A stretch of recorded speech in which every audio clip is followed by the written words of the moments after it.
idea of romance, Sabya? My idea of romance is conversation over food, good food. Oh, wow.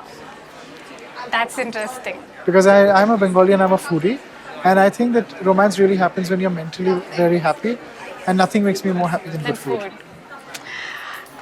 So, what roles do love and affection play in your life? Very important because love and affection are very nurturing qualities, and without love and affection, creativity cannot withstand.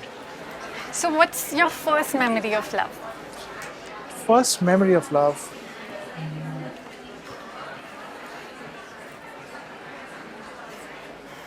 First memory of love. Let me think. Oh my God.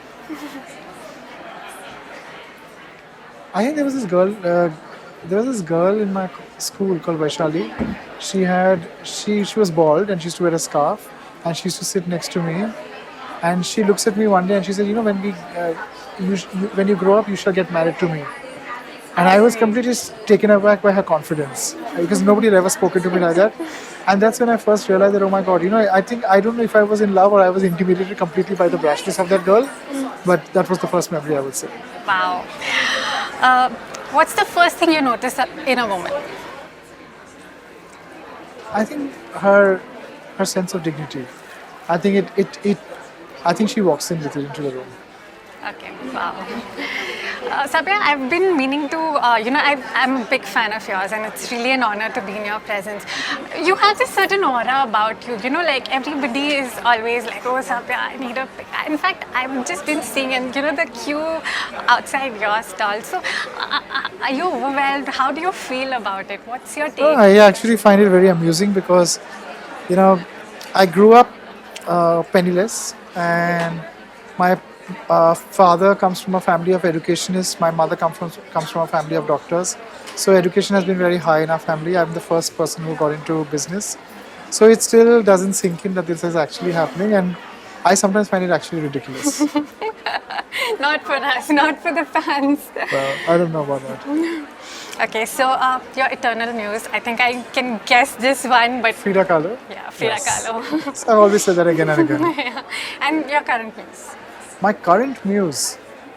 My current muse will always be my eternal muse, Frida Kahlo. Every time I do collections, it's inspired by her and by the Indian painter Amrita Shergill. Okay, that's something I didn't know. But okay, fine. Answers my question. Your take on recycling your mom's or a mother's bridal sari or lehenga? I think it's love, compassion, and respect put together. And in today's day and age, recycling is such a beautiful thing to do because you're keeping your family values and your traditions alive. So who or what do you visualize when you start a collection?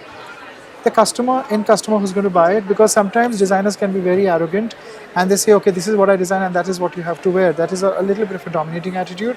I think it's very important to understand that you have to have a certain sense of compassion, because women come in all shapes and sizes with all sorts of insecurities and securities, and it's very important to take stock of that, because you have to understand that you're dealing with a human being and not with an inanimate object. So it's important to be kind. Okay, all right.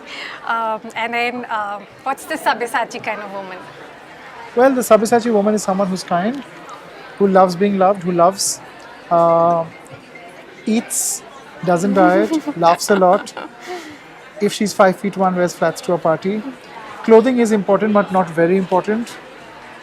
Loves good things in life, but it is not that important that she'll sacrifice other meaningful things like good food, holidays, friends, children, just to be fashionable. Awesome. What do you love about Indian weddings? The madness. I think that's what I like, and I also like the fact that these are the only little bit of celebrations where Indians are not ashamed of exploring their culture. That's true. I'm so sorry, she's prompting. No worries. No worries. Actually, Sabya, I'm seriously, this is my dream. You don't know what it means to me to be talking to you. But anyway, let me finish the question. Bollywood, who would you pick? What's your... Well, I have a lot of friends in Bollywood, so I can't answer this question because I dress up a lot of these girls. But if I were to pick somebody in Bollywood, it would always be Rani, because she's been my friend, my mentor. She's got me into this industry. Earlier on, I used to be recognized in the whole of the country as Rani Mukherjee's tailor. and I'm forever indebted to her because she made me a national name, and we have gone through our personal highs and lows in our respective careers, but we've always stuck to each other.